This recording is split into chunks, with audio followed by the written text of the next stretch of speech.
सरकार ने सिर्फ उस एक लड़की के लिए एक ट्रेन दोबारा चलाई और घोषणा की कि जब तक लड़की ग्रेजुएट नहीं हो जाती ट्रेन चलती रहेगी और उसके ग्रेजुएट होने तक वो ट्रेन चलती रहेगी। दरअसल हरियाणा में 292 सरकारी स्कूलों को बंद कर दिया गया है।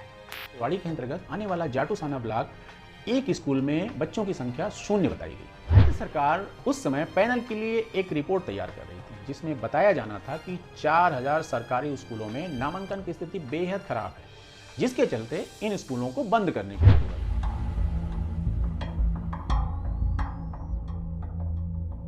जापान के एक आइलैंड हकाइदो के गांव कामीशिराताकी में एक लड़की अकीनो इमानाका के सामने एक अजीब सी समस्या खड़ी हुई। उस लड़की ने अपने गांव में स्कूल तक की पढ़ाई कर ली। अब आगे की पढ़ाई के लिए उसके गांव में सुविधा नहीं थी। उसके लिए उसे दूर शहर जाना था, मगर समस्या यही थी कि गांव से शहर जाने के लिए एक ही ट्रेन चलती थी जो बंद हो गई थी। वजह यह बताई गई कि उस गांव की आबादी बहुत कम थी और ज़्यादातर लोग बूढ़े थे, जिसके चलते सवारी नहीं निकलती थी। इसलिए सरकार ने उस ट्रेन को बंद कर दिया था। लड़की आगे की पढ़ाई के लिए दूसरे स्कूल गई और वहां से यह समस्या सरकार तक पहुंची। सरकार ने सिर्फ उस एक लड़की के लिए एक ट्रेन दोबारा चलाई और घोषणा की कि जब तक लड़की ग्रेजुएट नहीं हो जाती ट्रेन चलती रहेगी और उसके ग्रेजुएट होने तक वो ट्रेन चलती रही। 7 साल पुरानी ये खबर हमें बताती है कि प्रजातंत्र में नागरिक सर्वोपरि होते हैं। इस खबर को हमारे देश में भी खूब सराहा गया था। आप सोच रहे होंगे कि मैं आज आपको ये पुरानी खबर क्यों सुना रहा हूं। दरअसल हरियाणा में 292 सरकारी स्कूलों को बंद कर दिया गया है। सरकार की ओर से दावा किया गया है कि इन स्कूलों को बंद करने की वजह छात्रों की संख्या में आई कमी है। सरकार का यह भी कहना है कि इन स्कूलों में 25 से भी कम बच्चे पढ़ रहे थे, जिसके चलते इन स्कूलों को बंद करना पड़ा। ये जानकारी संसद के इसी बजट सत्र के दौरान केंद्रीय शिक्षा मंत्रालय की ओर से भाजपा के ही राज्यसभा सांसद और सेना से अवकाश प्राप्त लेफ्टिनेंट जनरल डीपी वत्स द्वारा पूछे गए सवाल के जवाब में दी गई। बताते चलें कि हरियाणा शिक्षा विभाग ने जुलाई 2019 में शिक्षा व्यवस्था में सुधार लाने के लिए 66 स्कूलों को बंद करने का फैसला किया था। इसके साथ यह भी कहा गया था कि इन स्कूलों को बंद करने के बाद इसमें पढ़ने वाले बच्चों और कार्यरत अध्यापकों अन्य स्टाफ को नजदीकी स्कूलों में स्थानांतरित किया जाएगा। वहीं इन स्कूलों के भवन पंचायत या स्थानीय अधिकारियों के हवाले कर दिए जाएंगे। विभाग ने अपनी एक रिपोर्ट तैयार की थी जिसके अनुसार प्रदेश में जिन सरकारी स्कूलों में बच्चों की संख्या 25 है या उससे कम है, उनका नजदीक के सरकारी स्कूलों में विलय किया जाएगा। इस रिपोर्ट के अनुसार तब ऐसे कुल 66 स्कूल चिन्हित किए गए थे जिनमें बच्चों की संख्या 25 से कम थी। इन 66 स्कूलों को उनके नजदीकी स्कूलों में विलय करने का प्रस्ताव पास किया गया था। 7 जुलाई सन 2019 को पंजाब केसरी में छपी एक खबर के अनुसार ऐसे स्कूलों की संख्या झज्जर जिले में ज्यादा थी। वहां 9 ऐसे थे जिनमें बच्चों की संख्या 25 या उससे कम थी। वहीं चरखी दादरी जिले में 1, अंबाला में 7 और रेवाड़ी में 6 ऐसे स्कूल थे। हालांकि पंजाब केसरी की एक खबर बस खाना पूरी भर थी, इसमें बहुत ज़्यादा डिटेल नहीं है। वैसे भी अमृतकाल में ऐसी खबरें होती भी कहाँ हैं, होती भी हैं तो दिखाई नहीं देती। मगर क्या ये हैरान करने वाली बात नहीं कि इस खबर के अनुसार रेवाड़ी के अंतर्गत आने वाला जाटूसाना ब्लॉक एक स्कूल में बच्चों की संख्या 0 बताई गई। ऐसी ही कहानी तेलंगाना में सामने आई थी। डेक्कन क्रॉनिकल 5 मई 2016 की खबर के अनुसार तेलंगाना में साल 2016 में 400 सरकारी स्कूलों को बंद किए जाने का फैसला हुआ था, क्योंकि इन स्कूलों में नामांकन 0 था। तब वहां की सरकार द्वारा ये फैसला लिया गया था। उस वक्त सुप्रीम कोर्ट के विशेषज्ञ पैनल ने उन स्कूलों के बंद होने के कारणों का पता लगाने के लिए तेलंगाना राज्य का दौरा किया था। राज्य सरकार उस समय पैनल के लिए एक रिपोर्ट तैयार कर रही थी जिसमें बताया जाना था कि 4000 सरकारी स्कूलों में नामांकन की स्थिति बेहद खराब है, जिसके चलते इन स्कूलों को बंद करने की जरूरत है। इस रिपोर्ट के द्वारा सरकार पैनल के ध्यान में लाना चाहती थी कि कम नामांकन वाले सभी स्कूलों को बंद करना जरूरी है, क्योंकि उन्हें चलाना आर्थिक रूप से अव्यवहारिक हो गया है।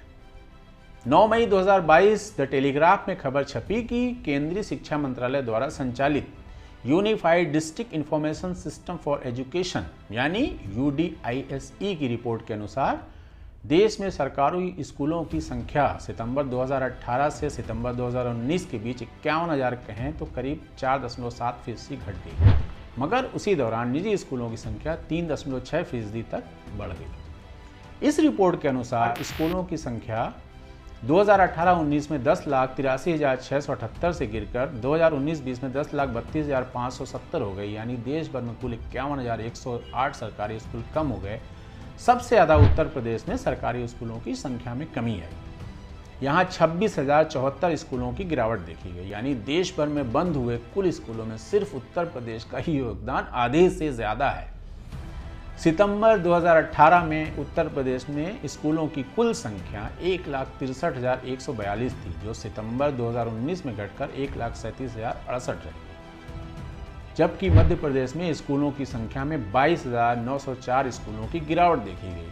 2018 में स्कूलों की संख्या 1,22,056 थी, तो सितंबर 2019 में घटकर 99,152 हो गई, जो मूल संख्या से 22,000 कम है।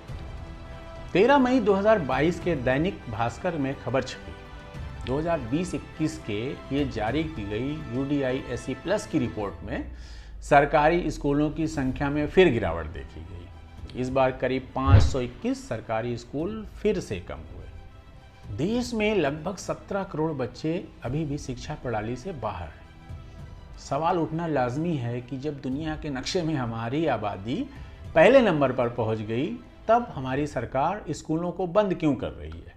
किसी भी आम इंसान से पूछिए तो उसका सपाट जवाब होगा कि सरकारी स्कूल घटिया है, वहाँ पढ़ाई नहीं होती है, बच्चों के लिए सामान्य सुविधाएं भी नहीं है। इसका जवाब टेलीकॉम इंडस्ट्री में ढूंढते हैं। भारत की सरकारी टेलीकॉम कंपनी BSNL के पास देश में सबसे बड़ा नेटवर्क है।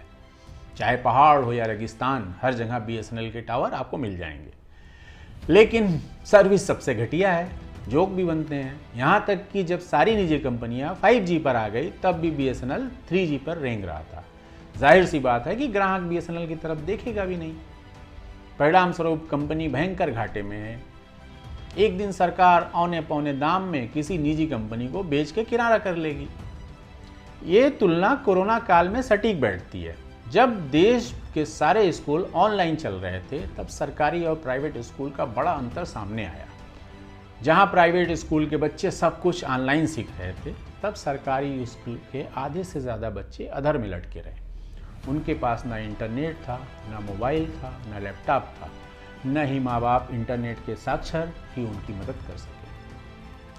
सरकारी स्कूलों में पढ़ाई छोड़ सब कुछ हो रहा है। शिक्षकों को शिक्षा के अलावा तमाम कामों में लगा दिया जाता है। वो चुनाव करवाते हैं, खाना बनाते हैं, जनगणना करवाते हैं और सबसे बड़ी बात, मन की बात सुनने सुनाने का इंतजाम करते हैं। ढेर सारे ऐसे काम करते हैं जिनका पढ़ने पढ़ाने से कोई संबंध नहीं। होना ये चाहिए कि सरकार इनके कौशल को बढ़ावा देने के लिए गंभीर प्रयास करे, अच्छी ट्रेनिंग दिलवाए, नई टेक्नोलॉजी से अवगत करवाए, ताकि ये नए नए तरीकों को जान समझ सके, जिससे बच्चों को यानी देश के आने वाले भविष्य को संवारने का काम बेहतर रूप से हो सके। यह हमारी शिक्षा व्यवस्था की बड़ी कमी है कि हमारे देश में 10 या 20% जनता ही ऐसी होगी जिसे अपने मूल और मौलिक अधिकार में फ़र्क और उसके बारे में बेसिक जानकारी होगी। ये भी प्रतिशत बहुत बड़ा है। अगर आपको अपने कुल मूल और मौलिक अधिकार बिना गूगल किए मालूम है तो कमेंट बॉक्स में लिखकर हमें भी बताइए। निजी स्कूलों की चमकदार बिल्डिंगों के पीछे राजनीति और व्यापार जगत के बड़े खिलाड़ियों का पैसा लगा है। दाल चावल आटा यानी FMCG सेक्टर के बाद सबसे तेजी से बढ़ता सेक्टर शिक्षा का ही है, और जितना सरकारी स्कूल मरेंगे उतना निजी सेक्टर आगे बढ़ेगा। जाहिर सी बात है, सीधा सिंपल फंडा है। जाते जाते 13 मई 2022 के जी हिंदुस्तान की इस हेडिंग पर भी गौर करते जाइए, जिसके अनुसार छात्रों और प्राइवेट स्कूलों की संख्या में बढ़ोतरी हुई, मगर देश भर में 50,000 से भी अधिक सरकारी स्कूल बंद हो गए। देश में कुछ प्रदेश हैं जहां सरकारी स्कूलों में सुधार का काम चल रहा है।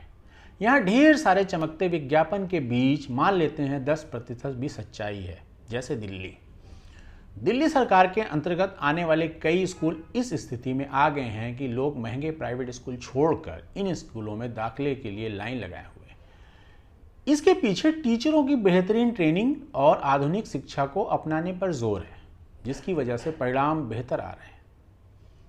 सोचना सिर्फ इतना है कि लोकतंत्र में जनता का अधिकार सबसे ऊपर होता है। जापान में सिर्फ एक अकीनो इमानाका के लिए सरकार ट्रेन चला देती है ताकि वो स्कूल जा सके, इसलिए कि उस लड़की को शिक्षा पाने का अधिकार है। क्योंकि सरकारें व्यापारी नहीं होती हैं जो नफ़ा नुकसान देखें।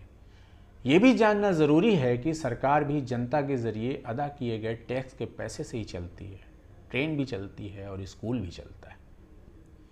अगर आपको हमारा वीडियो अच्छा लगा हो तो इसे लाइक करें, शेयर करें, चैनल को सब्सक्राइब करें, अपने दोस्तों के साथ भी शेयर करें।